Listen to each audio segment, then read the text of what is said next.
Buenos días, continuamos con la programación del tercero y último día de actividades del Congreso Internacional de Ciencia Abierta y Repositorios Institucionales.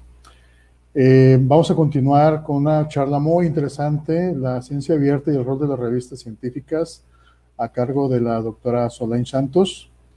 La doctora Solange Santos es doctora y maestra en Ciencias de la Información por la Escuela de Comunicaciones y Artes. Desde el 2002 es miembro del Colegiado de Gestión del Programa Cielo, donde desempeña la función de coordinadora de publicación y es representante del Comité Consultivo de la Secretaría de la Red Cielo.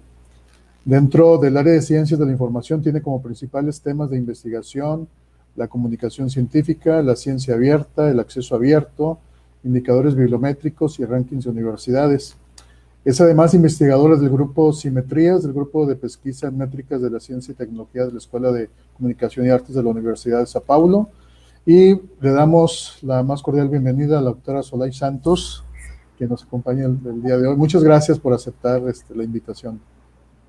Muchas gracias, Dago, a ustedes por la invitación. Es un honor poder hablar y poder charlar con ustedes hoy aquí en mi casa por la tarde, ¿no? Exactamente. Estamos compartiendo en las redes sociales con el hashtag Kairi2020 y también con el hashtag Sin Miedo el viernes 13. ¿Sí? Sí, sin miedo. Adelante.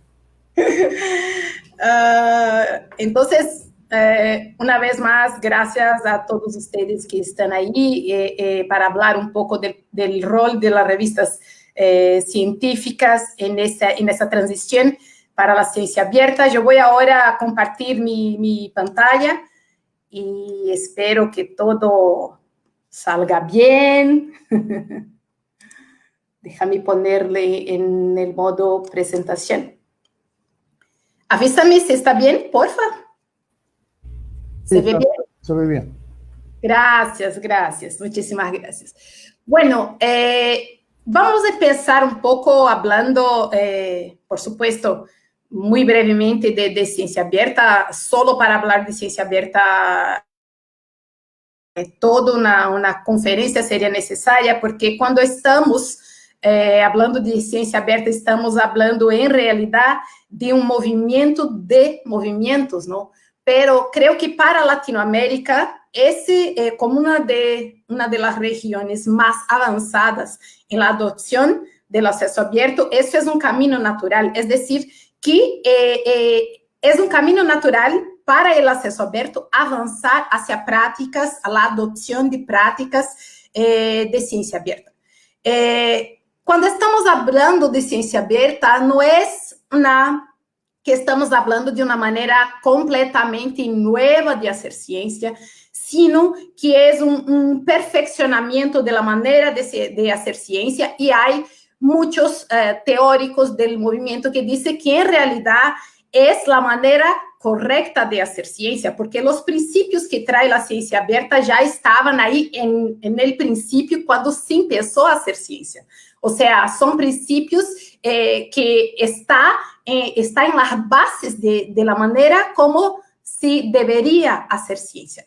Pero creo que en los últimos, no sé, principalmente 60, 70 años, hemos hecho ciencia de una manera mucho más competitiva y olvidamos a veces de estos principios que son como que norteadores de la ciencia, ¿no? Entonces, es un poco rescatar estos principios de la ciencia, o sea, hacer ciencia abierta es hacer ciencia de la manera correcta, es más o menos eso. Cuando hablamos de ciência aberta, estamos falando deste montão de movimentos, ou seja, é um movimento de movimentos, estamos falando de acesso aberto, estamos falando de dados abertos, estamos falando de ciência cidadana, ou seja, como, em que medida o cidadão participa do processo de fazer ciência.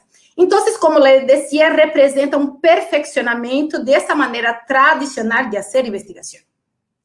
É um cambio em la maneira também como os investigadores vêm colaborando e em la maneira como compartem aí o conhecimento, buscando maior impacto social. Então, podemos dizer, Bulgerman disse que é a maneira mais eficiente, mais confiável e responsiva a los desafios da sociedade. É importante também ter em conta que é um processo que vai involucrar a todos os atores, é decir, não são solamente os investigadores ou os editores ou os autores aí, enquanto investigadora, enquanto autora, que tenho que fazer cambios no processo, como hago a investigação, pero toda essa cadena que está involucrada no processo de fazer ciência tem seus próprios cambios e também retos e desafios, ou seja, isso involucra todos os interessados, os investigadores, os financiadores, formuladores de políticas, cidadãos, empresas, editores. Ou seja, abarca todos esses atores do processo e também todas as fases da investigação, todas as fases da investigação, até a publicação do conhecimento. Então, o movimento está transformando a maneira como hacemos ciência, principalmente em um aspecto importante que é a transparência, que busca promover que os resultados de investigação sejam reprodutíveis, sejam reutilizados e que o sistema seja mais eficiente. Então, a ciência aberta abarca aí várias práticas. Nessa charla, vamos falar um pouco mais em detalhe de los preprints, de los dados abertos e também um pouco como a ciência aberta deveria impactar também a maneira como se evalua a ciência. Hablando um pouco de preprints, os preprints já existem mais de cerca de 3 décadas. Não é um tema exatamente novo, pero a adopção realmente de los preprints como parte do flujo de publicação, como parte do ecossistema de comunicação, quedou um pouco mais utilizado nos preprints desde 2013. Então, antes teníamos aí alguns servidores de preprints que estavam restritos a alguns campos de conhecimento, algumas disciplinas. Pero esse movimento desde 2013 há um aumento significativo e quase uma docena de novos serviços de preprint surgiram solamente no último ano. Então, agora é uma tendência no solo que las grandes editoriales empiecen, o sea, casi todas ellas, no sé si se han dado cuenta que casi todas ellas tienen ahora su servidor de preprints, pero también han surgido servidores de preprint a nivel nacional, no solo de disciplina. Ahí traigo algunos ejemplos y esta diapositiva no es exhaustivo, pero es solo para que tengan en cuenta la diversidad de alcance de los preprints, tanto en disciplinas cuanto en nivel nacional. Entonces, tenemos ahí o African Archives, tenemos o French Archive, y tenemos Cielo Preprints, por ejemplo, que es en el contexto específico de la red Cielo, pero que cualquier investigador puede depositar sus manuscritos. Lo que vimos, es importante decir que los preprints fueron intensamente utilizados durante la pandemia en curso, ¿no? Entonces, el estado de emergencia global aceleró la adopción de algunas prácticas de la ciencia abierta. Algunas prácticas que ya veníamos discutiendo há algunos años. Lo que vimos como un resultado de la pandemia fue un avance en la adopción de algunas prácticas. Es decir, por ejemplo, acerca de los preprints, había muchas comunidades que eran un poco resistentes a la adopción de los preprints. Y lo que vimos fue una explosión de la utilización de los preprints cuando esa emergencia de la COVID-19 surgió. Esa gráfica que les enseño ahí les da una idea desde enero del crecimiento y de la utilización de los preprints durante este periodo. E uma outra coisa que quero destacar também, porque estamos falando de preprints, de dados abertos, etc. Essa gráfica la he recolectado de um servidor, de um GitHub, em realidade, onde Fraser e Kramer han depositado seus dados atualizados casi que semanalmente acerca de la utilización de los preprints. O sea, tenemos ahí en esa URL que he puesto, van a encontrar los códigos de los programas, van a encontrar estas gráficas ya listas, van a encontrar los datos, todo acerca de los servidores de preprint y la manera como fueron utilizados. Eso para darles una idea de cómo hemos avanzado en la utilización de algunas prácticas durante la pandemia. Entonces, hay ahí algunos ejemplos prácticos de los beneficios de la ciencia abierta como una respuesta de la comunidad. O sea, fue una respuesta notable de la comunidad, no solo acerca de preprint, sino que datos abiertos y en otras situaciones. Como resultado de la pandemia, la intensidad y el volumen de la investigación vimos que aumentou significativamente.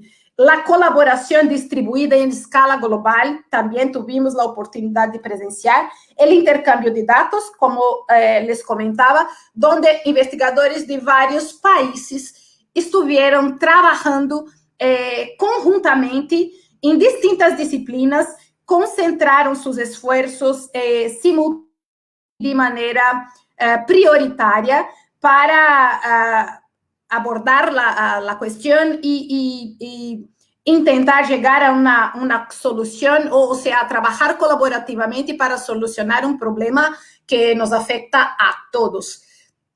Aquí traigo también algunos ejemplos de la atención recibida por los preprints durante la pandemia.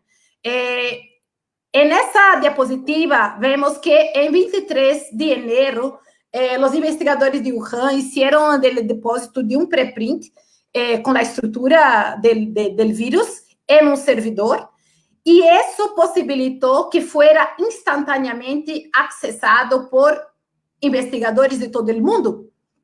O sea, vimos casi que en tiempo real las cosas como fueron ocurriendo y el acceso y la colaboración de los investigadores. De 23 de enero hasta 3 de febrero, que fue el periodo que ese manuscrito, ese trabajo estuvo como preprint, está todavía, por supuesto, como preprint depositado ahí en Archive, recibieron en ese momento 250,000 visitas en bioRxiv.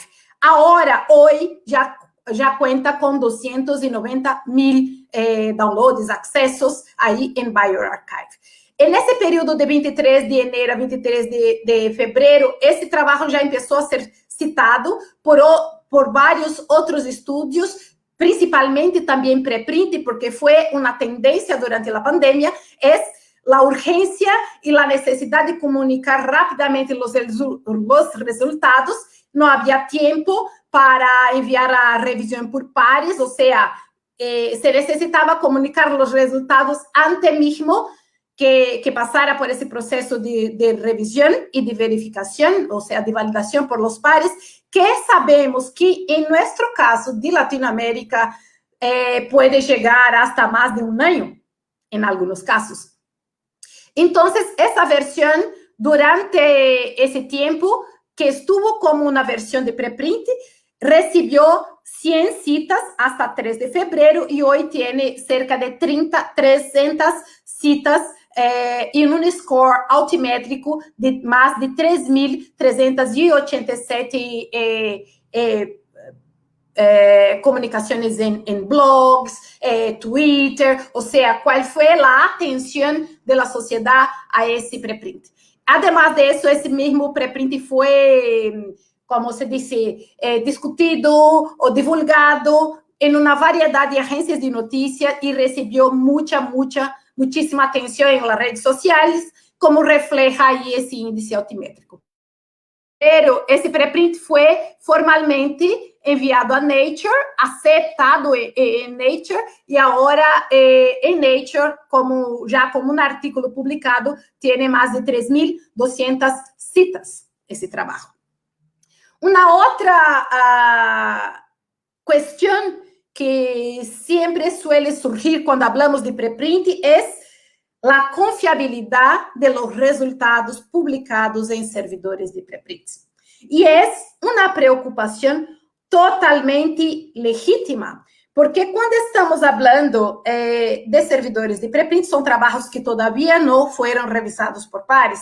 Y eso pasó en febrero, cuando un artículo acerca del coronavirus fue depositado en el bioRxiv y fue inmediatamente retirado debido a las críticas feroces acerca de la metodología y de los argumentos que presentaba ese estudio.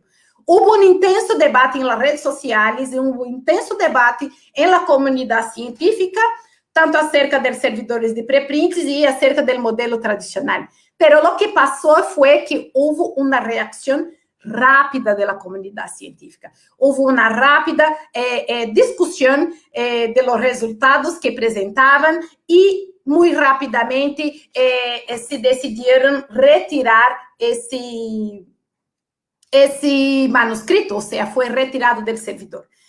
¿Qué nos dice eso?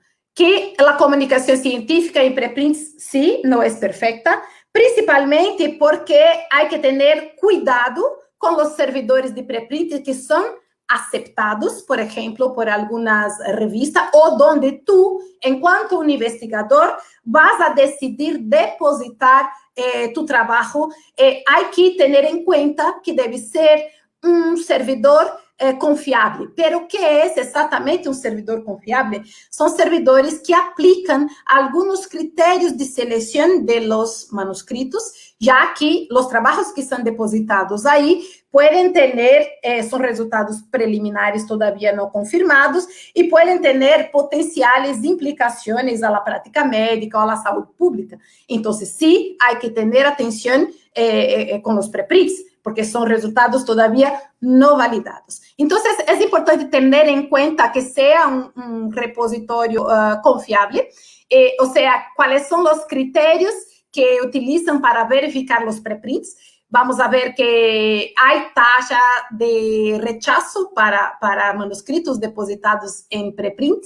Entonces, algunos servidores llamaron la atención o dieron un enfoque a esa advertencia, que son informes o resultados preliminares que todavía no fueron certificados. Aquí, solo para enseñarles la pantalla, son manuscritos que no fueron ahí todavía revisados, y aquí algunas informaciones acerca de Cielo Preprint. Esa es la URL, fue lanzado en 7 de abril, o sea, en el caso de Cielo Preprint, también fue intensamente utilizado durante la pandemia, incluso está en aquella diapositiva donde hay la gráfica de los servidores de preprint.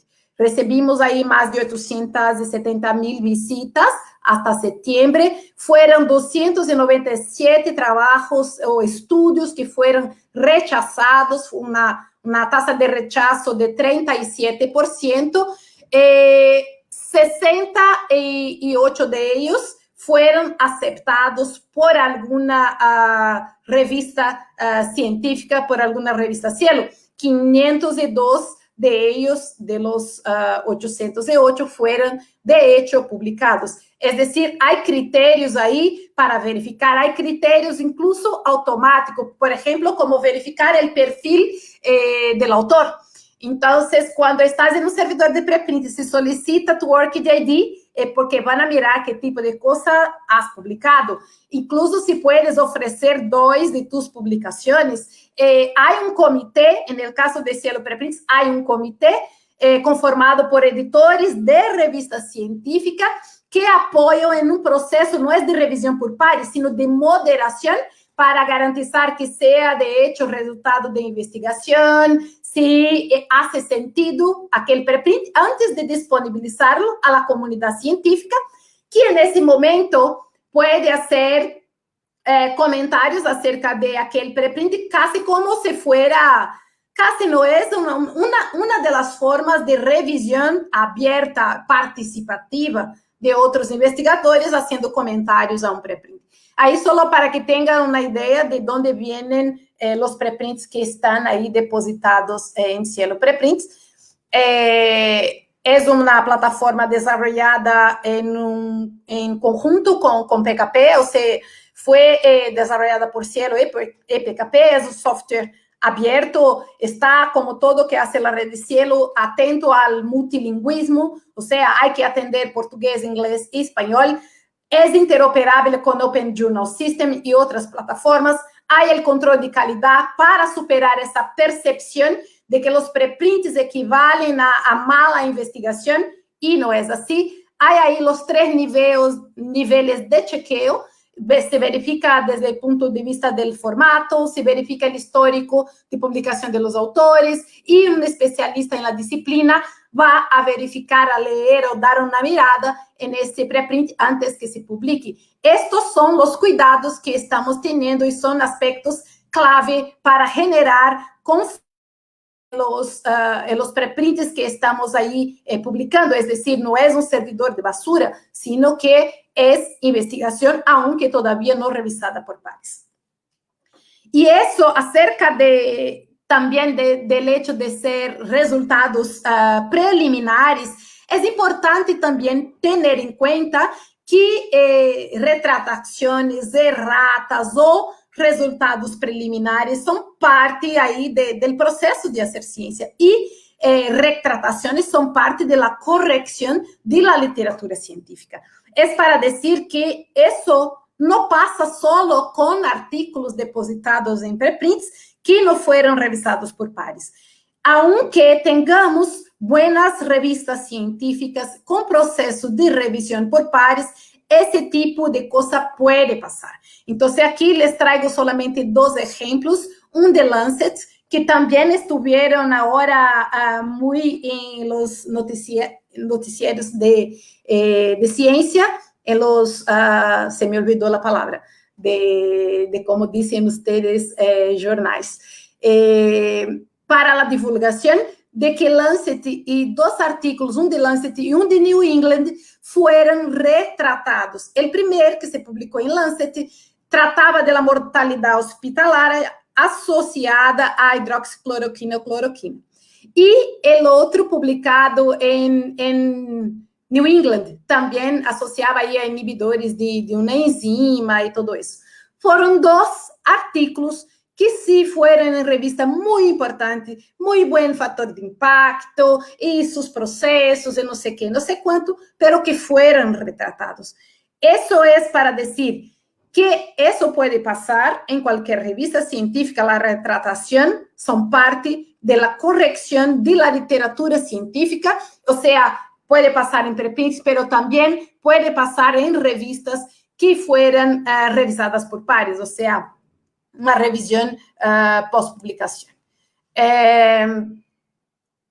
Una cosa también importante es que esa pandemia ha acelerado un montón de procesos y ha cambiado un montón de estándares con los cuales estuvimos trabajando ahí durante mucho tiempo. Entonces, la manera como opera ciencia está evolucionando y está en cambio. Entonces, la comunidad científica durante esa pandemia aceleró mucho sus procesos. Entonces, durante la pandemia de COVID, fueron publicados más de 16,000 artículos solo relacionados con COVID. Dentro de 4 meses, después del primer caso, ya teníamos ahí 6,000 artículos alojados o depositados en servidores de preprints. Entonces, es para decir, los preprints están ahí y hay que manejar con ellos. O sea, ellos ahora son parte del flujo de comunicación científica. Y ahora, como vamos a manejar con eso desde el punto de vista de las métricas, de la bibliometría, o cómo van a convivir revistas y preprints, de eso estamos hablando. Pero Cielo ve que la revista pueden beneficiarse de la existencia de los preprints. E incluso, si hay ahí en la audiencia editores, por ejemplo, ahora yo como autora o como revisora empiezo, cuando voy a enviar un manuscrito, muchas veces quiero depositar previamente en un servidor de preprints, pero puedo enviar una revista que no lo acepta. Pero esa revista no dice nada en sus instrucciones a los autores, en su política editorial. Los preprints están ahí y lo que las revistas deben hacer es ser transparente acerca de si aceptan o no aceptan manuscritos o artículos previamente depositados en repositorios de preprints. Y eso cambia algunos procesos de las revistas. Sabemos que grande parte de nuestras revistas adoptan el doble ciego, es decir, con base que el trabajo sea inédito, pero si está depositado en un servidor de preprint, no es más así. Y yo tengo que cambiar mis procesos. Entonces, en el sistema que manejo mis manuscritos, yo debo preguntar, por ejemplo, si ese trabajo que me envías fue previamente depositado en un servidor de preprint, o tú debes tener en cuenta cuáles serían, en el caso de tu revista, los servidores de preprint considerados confiables y de los cuales tú aceptarías un manuscrito depositado. Entonces, hay que establecer criterios para aceptación de los manuscritos. Esos servidores deben atribuir DOI, deben tener control de versión, deben cuidar de la preservación del contenido, debe muchas veces haber interoperabilidad con otros sistemas. En el caso de Cielo y de Cielo Preprints, hay, por supuesto, porque tenemos ahí todo un sistema, una interoperabilidad con las revistas que sean Cielo, por supuesto, o sea, un manuscrito depositado en el servidor Cielo Preprints que haya sido aprobado por una revista Cielo, también hay esa interoperabilidad porque está ahí dentro de ese sistema específicamente. Y yo, en cuanto autora, estoy interesada en saber, por ejemplo, estos días, quería saber si la revista donde había enviado mi manuscrito autorizaría depositar ese trabajo en un servidor de preprint, pero no había esa información. Editores, sean entonces ahora acerca de la aceptación o no de manuscritos que hayan sido depositados en servidores de preprints. Um outro tema muito importante dentro da ciência aberta são os dados de investigação. Que são os dados de investigação? Estamos aqui falando de todos os registros produzidos ou obtenidos durante o processo de investigação e que são necessários para validar os resultados. Então, é importante ter em conta que dado não tem o mesmo significado para todas as áreas do conhecimento. Falar de dados abertos não é o mesmo em literatura que em engenharia ou agricultura ou biodiversidade. Pero, se temos que pensar em dado, o que significa dado em mi campo científico? Ou seja, como les decía, todos os atores dentro do processo agora têm que pensar como suas práticas diárias de investigação são afetadas por las práticas de la ciência aberta. Eu, enquanto investigadora de minha área é ciência da informação, o que significa dado em mi campo? Que impacto tem estas práticas de ciência aberta em la maneira como eu investigo? Então, desde uma reflexão do ponto de vista de autor e de investigador, pero el editor, el financiador, la institución que evalúa personas, la institución que evalúa posgrado o grupos de investigación, todos nosotros tenemos que pensar o que discutir o que entender qué significa la adopción de prácticas abiertas en nuestro quehacer. Entonces, si tengo que hablar de una manera más clara de datos, independientemente del área o del campo o de la disciplina, es cuáles son estas entidades en tu campo que son consideradas evidencias de fenômenos com fins de investigação. E é importante entender que os dados não têm sentido em si mesmos, não são puros ou naturais, é decir, os dados só existem de uma maneira que tenha potencial informacional dentro de um contexto, ou seja, o contexto do campo, a maneira como se produzem os dados é importante para entender os dados. Ou seja, esse significado do contexto e a perspectiva do observador. Se estamos falando que de dados há uma diversidade grande, dependendo do campo científico, é importante entender que estes podem ter distintas formas, não? E são evidências importantes. Essas evidências podem assumir, por exemplo, um montão de estas formas, protocolos, questionários, quadernos de campos, podemos estar falando de vídeos, podemos estar falando de códigos, podemos estar falando de, por que não, informes de avaliação, podemos estar falando, por que não, de podcasts ou o que seja. Ou seja, dependendo do campo, dado tem aí um significado, uma variedade muito grande de formatos, né? De la maneira como eu os utilizo como evidência para fins de investigação. E é importante também ter em conta que hoje os dados são muito importantes, são fundamentais para impulsar a transparência e são condição para a reprodutividade e replicabilidade dos estudos. Então, não sei se acuerdan que hubo un artículo, uno de los artículos retratados fue justo porque lo publicaron, pero cuando se solicitó los datos de investigación, estos datos eran de propiedad de una empresa y no fueron ofrecidos para que se verificara si los resultados eran en realidad consistentes. Entonces, eso suele, creo que pasará cada vez más. Entonces, los datos son muy importantes para impulsionar la reproductibilidad y replicabilidad de los estudios.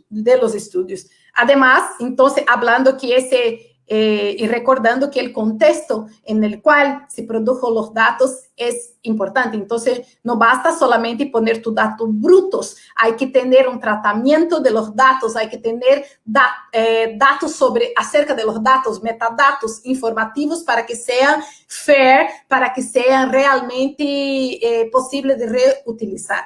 Además de eso, cuando hablamos de abrir los datos, hay mucha preocupación de la comunidad científica, pero hablar de datos abiertos no significa que todo debe estar abierto a todos. Cuando estamos hablando de datos abiertos, es importante tener en cuenta que pueden haber distintos niveles de apertura. Entonces, aquí traigo algunos ejemplos de las posibilidades de apertura. Desde la más amplia, que tenemos ahí en esa letra A, que es el intercambio público, donde el investigador pone a disposición de cualquier otro investigador sin restricciones de uso sus datos abiertos, pero en la figura B también tenemos el intercambio de datos con acceso controlado, es decir, yo tengo ahí algunas condiciones para dar a la gente acceso a los datos. ¿Eso es datos abiertos? Sí, eso es dato abierto también. O sea, tú puedes poner ahí bajo cuáles condiciones se da acceso para reutilización de los datos. Y hay también que comparten los datos solo dentro de un consorcio y tienen condiciones muy restrictas, políticas muy restrictas para abrir esta información hacia otras personas fuera de ese consorcio. Y también hay la posibilidad de compartir a pedido. Es decir, no todo debe estar abierto. Creo que ya han escuchado un montón que los datos deben ser abiertos, tan abiertos cuanto posibles y tan cerrados cuanto necesarios, porque hay datos que tienen cuestiones de identificar las personas, o sea, hay que anonimizar los datos, hay casos donde hay preocupación con propiedad intelectual,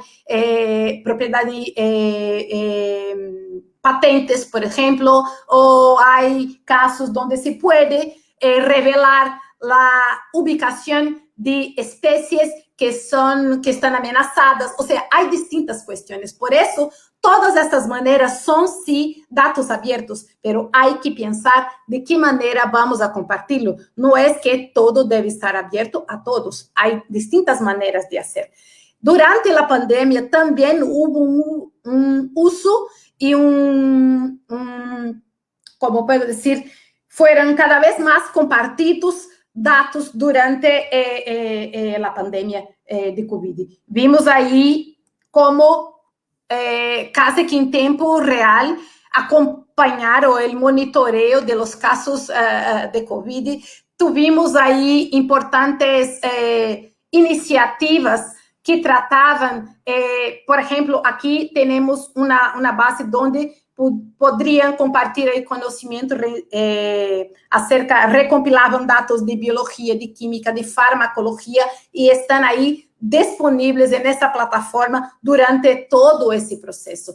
O sea, esa crisis abrió o aceleró la adopción de las prácticas y demostró que es posible cambiar rápidamente las culturas y las mentalidades cuando hay una necesidad. O sea, yo les comenté que sobre todo en los últimos 60, 70 años hemos venido compitiendo cada vez más. O sea, es importante que yo tenga aquí la posibilidad de producir mis artículos y tener aquí mis datos para publicar. Y entonces yo tengo resultados o yo tengo datos, pero quedan en secreto porque yo necesito publicar antes. Y eso fue puesto en segundo plan por la necesidad. Entonces, vimos ahí compartir de conjuntos de datos subyacentes a la investigación fueron inmediatamente compartidos y grupos de investigadores pudieron trabajar ahí en el mismo momento alcanzar alguna comprensión acerca del virus. Entonces, hubo grandes beneficios ahí. Rápidamente tenían el mapeo del virus, tuvimos nuevas cepas ahí compartidas. los resultados epidemiológicos, incluso experimentos que fallaron, todos estos fueron ahí compartidos, incluso los datos brutos. El Genome Detect, tenemos ahí datos brutos acerca del virus, y esa plataforma NextStrain, que tiene ahí más de 700 genomas del coronavirus. Ese es la carita que tiene ahí esa plataforma. Vimos eso, testemunhamos eso casi que en tiempo real, esa colaboración global sin escala. Antes, no hemos visto antes cosa parecida, ¿no? Entonces, estamos removiendo algunas barreras, pero sí, la preocupación o la discusión o la reflexión es, ninguno de nosotros sabe cómo será el mundo después del COVID, pero la pregunta es si veremos más abertura, más colaboración, o si estos padrones o estándares que hemos visto durante esta pandemia, y que fue una situación emergencial, quedarán ahí para más allá de solamente cuestiones emergenciales. Por el tema de los datos, para decirle que también para apoyar a la revista científica, que muchas veces quieren tener, o un investigador que quiere enviar su artículo a una revista Cielo o a Cielo Preprint, pero no tiene todavía dónde depositar sus datos o no ha elegido un repositorio, hemos lanzado ahí Cielo Data en un modelo piloto todavía para recibir estos datos, y estamos trabajando en la revista en escala piloto para ver si se animan a tener ahí, a elegir también, solicitar también los datos abiertos. Les digo eso porque muchas revistas ya empiezan, sobre todo por las cuestiones que les comenté de retratación, de reproducibilidad, a solicitar que los datos del manuscrito sean enviados incluso durante el proceso de revisión. Muchos servidores, muchos repositorios de datos te permiten depositar los datos, te genera un enlace que no es un enlace público, sino que ese enlace puedes compartir con la revista y con los revisores, porque durante el proceso de revisión, ellos con ese enlace pueden acceder a tus datos. Incluso hay revistas que solo publican el artículo después que hayan ellos mismos intentado hacer una revisión, muchas veces, del trabajo para publicar. O sea, que son cambios que están en curso. Entonces, las revistas también tiene ahí el papel de actualizar sus políticas editoriales acerca cuál es la posición de esa revista acerca de los datos de investigación. Se estimula, se requiere, o la revista no dice nada. Y si dice algo, hay que orientar en las instrucciones a los autores cómo citar adecuadamente, o si estás, por ejemplo, como yo pregunté, si estimula, requiere o no dice nada, si estás ahí promoviendo la manera de citar los datos, no solo de disponibilizar, como de citar también, si hay una declaración, una sesión que dice del artículo, que dice acerca de la disponibilidad de los datos. Y otro tema que también tiene que ver,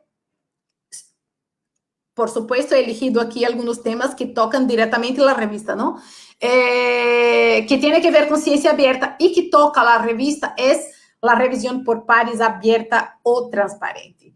Hay toda una discusión acerca de la crisis de la revisión por pares, la crisis de confiabilidad en la ciencia, porque se dice que el proceso no es capaz de identificar, detectar problemas y errores o incoherencia.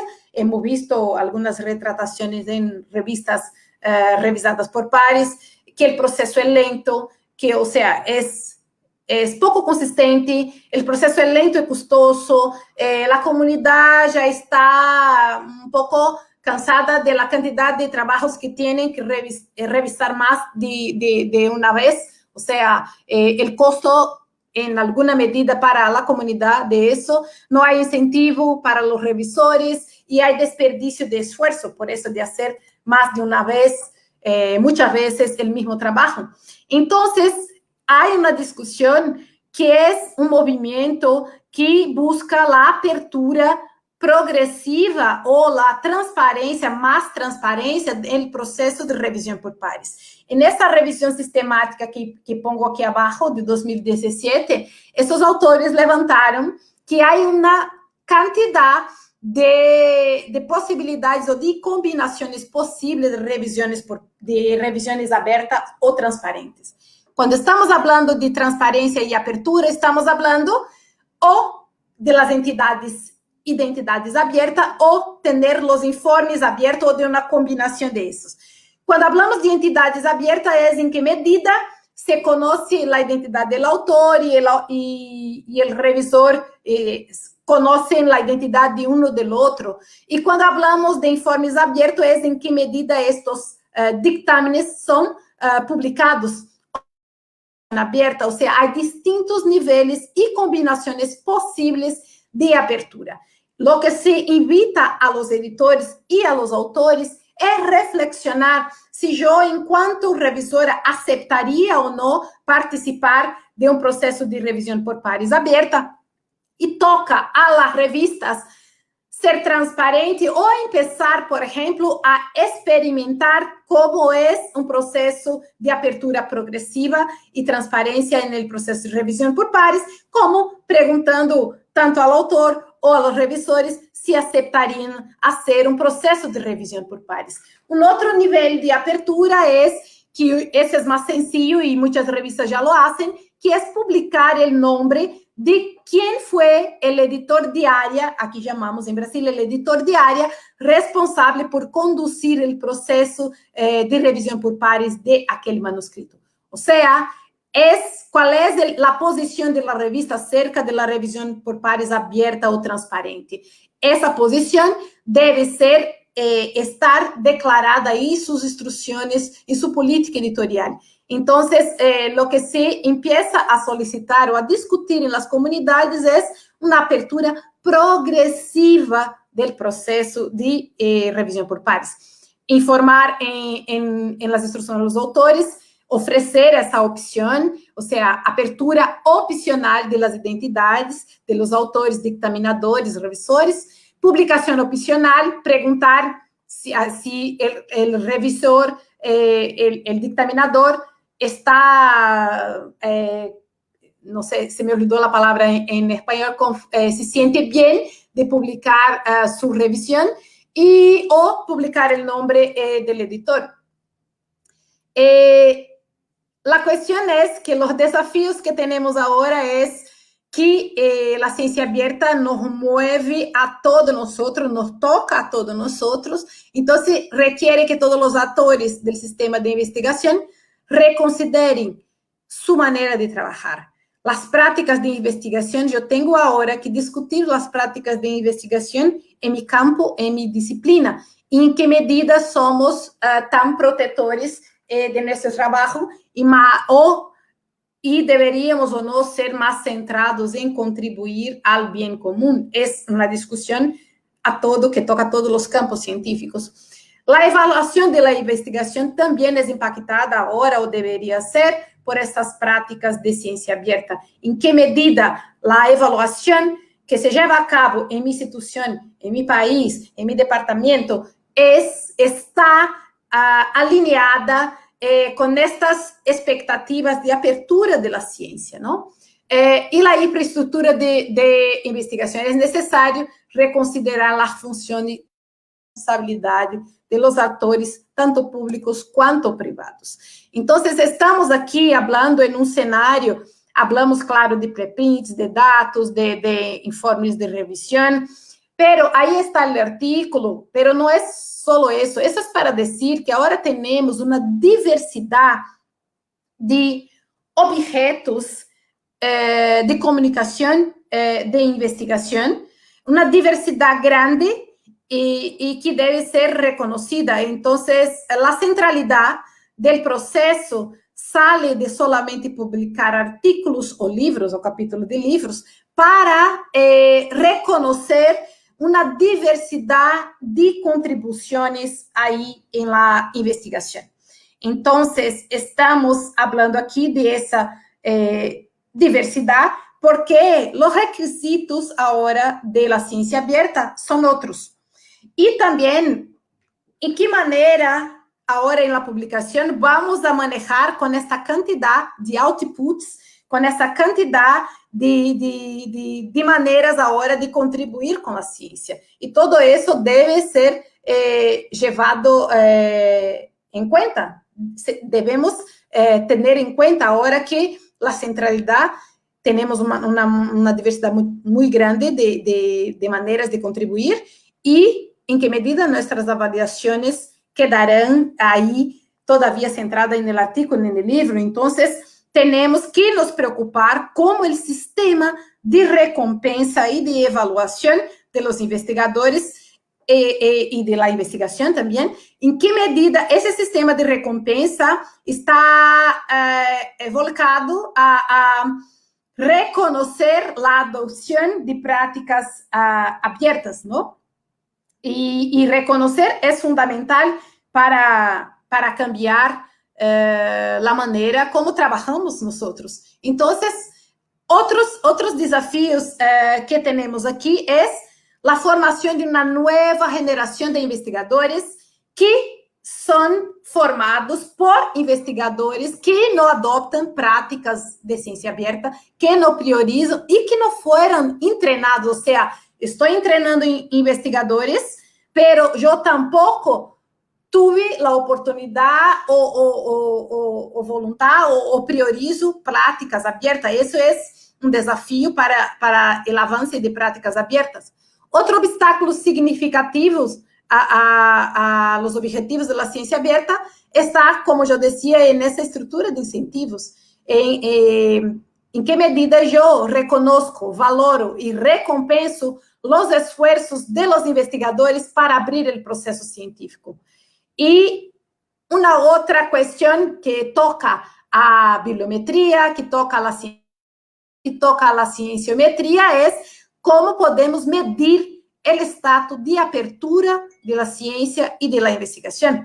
Ou seja, de que maneira vamos reconhecer essas práticas abertas agora que essas demandas são distintas, são diferentes. Ou seja, os critérios agora são outros. Em que medida eu vou passar a reconhecer práticas abertas? Então, a gente de suas instituições, se eu não evaluo ou não valoro a adoção de práticas abertas, os editores, os autores, os investigadores, ¿por que vão adotar práticas abertas? Reconhecer as distintas formas de contribuição que foram, hasta o momento, negligenciadas com base na centralidade no artículo e no livro. Então, agora temos dados, metadados, preprints, protocolos, aí uma diversidade de output que necessitamos não só seguir, entender, ou seja, a bibliometria tem aí em que medida essas métricas clássicas ou os indicadores clássicos são capazes de capturar e de manejar essa diversidade de objetos digitais de comunicação. Então, é fundamental ter indicadores que capturem essa nova maneira, essa melhor maneira de fazer ciência. Então, a avaliação deve reconhecer e recompensar os investigadores que adotam essas práticas abertas. O sea, creo que he hablado un montón acerca de desafíos, pero estos desafíos no son solo para Latinoamérica, estamos todos en eso. Latinoamérica tiene un desafío a menos, que es avanzar con el acceso abierto, porque somos mundialmente reconocidos por el avance del acceso abierto como una de las regiones más avanzadas en acceso abierto, y no tenemos que manejar eso. Eso todavía están ahí en Europa o en Estados Unidos estudiando, discutiendo cómo van a avanzar en el tema del acceso abierto. Nosotros ya tenemos ese camino percorrido, pero hay un montón de desafíos que no son solo para editores, autores, investigadores, instituciones, financiadores de Latinoamérica, sino que para toda la comunidad científica en todas partes del mundo. Estamos en eso y creo que es eso, hay que abrir y los tiempos y las maneras cambiaron. Entonces, ahora, gracias y a escucharles sus dudas, consideraciones, estoy a la orden. Déjame parar aquí un poco de compartir. Ya, muchas gracias. ¿Ya me ven? Sí, ya te vemos. ¿Parezco? Ah, ok. Vaya que son muchos los desafíos que tienen las revistas ahora, ¿no? Requieren un proceso de madurez muy importante, ¿no? Tenemos poco tiempo para las preguntas. Dentro de las preguntas que vienen aquí, hay una que dicen, son varios, ¿qué criterios se deben tener para seleccionar un servidor? Dado que comentabas que han crecido últimamente, han aparecido varios, ¿qué criterios hay que tener para seleccionar un servidor de preprints? Sí, eso es importante. Hay un montón de criterios, pero yo diría, hay que verificar si ese servidor de preprint atribuye un DOI al trabajo que se está depositando, si tiene criterios automáticos de verificación para que no sea cualquiera poniendo ahí basura en el servidor. Entonces, hay criterios automáticos, por ejemplo, como elegir el ORCID ID, o sea, que yo tenga que autenticarme con el ORCID ID, porque muchas veces la plataforma ya hace la verificación si es válido o no, y el grupo que hace la moderación puede ir allá, acceder a tu perfil y verificar qué tipo de publicaciones haces. Hay que elegir un servidor de preprints que tenga atención con versiones, o sea, si yo recibí comentarios y quiero mejorar ese trabajo, yo puedo hacerlo y yo voy a depositar y deben garantizar que se reconozca que hay varias versiones. Entonces tú accedes y dices, mira, la versión más nueva es esta, y tú pinchas y vas a la versión más nueva. Hay que ser un servidor que garantice preservación digital, o sea, hay muchos criterios, no es así, solo porque es abierto y que no hay revisión por pares, que yo puedo hacer lo que quiero. No, normalmente entre 24 y 48 horas, los servidores más avanzados hacen la publicación, pero hacen ahí, entren en estas plataformas y pueden mirar que muchos de ellos tienen bajo cuáles criterios se aceptan los preprints.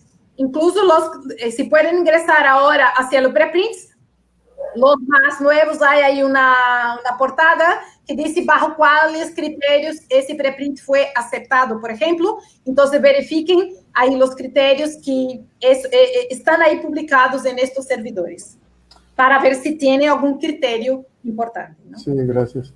María Nelly pregunta, ¿cómo se puede saber que una publicación es un preprint?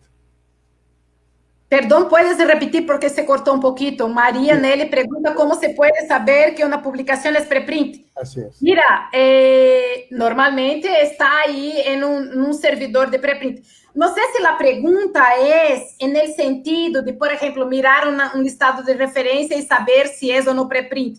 No sé si era por ahí la pregunta, porque cuando está en un servidor de preprint, seguro es un preprint. Si está publicado en una revista, puede ser que haya sido previamente un preprint. Muchas veces esas revistas mencionan, eso fue un preprint depositado no sé dónde. Pero en la lista de referencia no es tan fácil saber, y hay una discusión en la comunidad científica, no solo acerca de preprints, sino que acerca de los datos, acerca de los programas, también de los códigos, porque lo que se discute es en qué medida es importante mencionar allá con una etiqueta que dice código, que dice preprint, o que dice datos. Si eso no lo hacemos, si queremos valorar que se hagan esos tipos de publicaciones, ¿por qué identificarlas en la lista de referencia de manera distinta? Porque deberían tener el mismo valor o importancia que una tesis, que un artículo, un libro o un capítulo de libro. Y eso no hacemos en el estado de referencia, no decimos, esa es una tesis. Tú solo sabes cuando vas a buscar esa información muchas veces, ¿verdad? Y en este sentido, en el proceso de madurez que deben tener las revistas, Paola pregunta, ¿qué implicaciones tiene para una revista aceptar un texto que ya ha sido depositado en un preprint? No quedó claro qué implicaciones tiene para una revista aceptar un texto. Yo no veo ninguna. Es más una cuestión cultural, que el editor muchas veces tiene ahí su política editorial que debe ser inédito.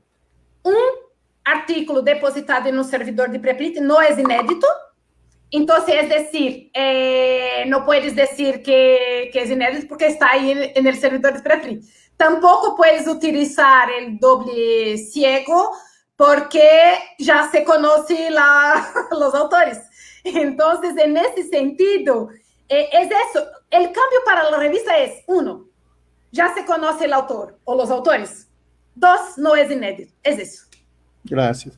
Solo eso que cambia, pero es una cultura difícil de cambiar porque el editor aún sigue con el doble ciego. Entonces, eso es, si vas a aceptar preprint, no es posible ser doble C. Es eso. Sí, muchas gracias. Ya estamos con el tiempo encima. Hay muchas preguntas, las preguntas se van a enviar posteriormente. Agradecemos mucho a la doctora Solange el tiempo del día de hoy para dedicarnos a esta plática. La plática queda grabada en Facebook, queda grabada también en YouTube para que posteriormente la puedan visualizar y los invitamos a la siguiente plática a continuación. Muchas gracias. Quédense con nosotros. Un gusto, un gusto. Gracias.